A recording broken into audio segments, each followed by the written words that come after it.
Avoir 34 panneaux solaires et un PEBD, oui, c'est possible, bienvenue en Belgique. Récemment, on a mis en vente une maison exceptionnelle qui s'appelle Étienne. Plus de 300 mètres carrés habitables, bien isolée, orientée plein sud et autonome en électricité. Elle produit même plus qu'elle ne consomme. Et pourtant, le score est sans appel, PEBD. Pourquoi ? À cause du chauffage électrique, le comble. Parce que dans le calcul PEB, ce type de chauffage est considéré comme peu performant, même si l'électricité est produite sur place, gratuitement. Pourquoi ?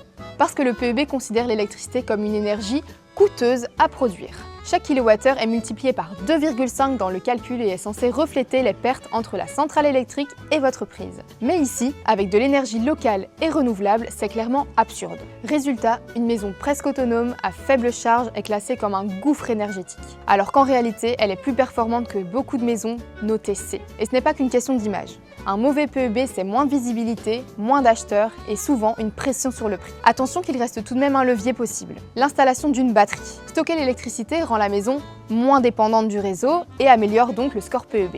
Au-delà de la note, il faut remettre les choses en perspective car le PEB est un indice, pas un jugement absolu.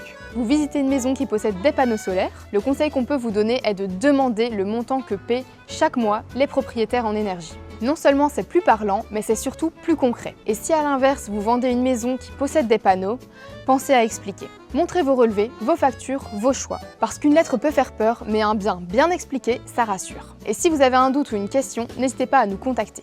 On peut vous accompagner de A à G.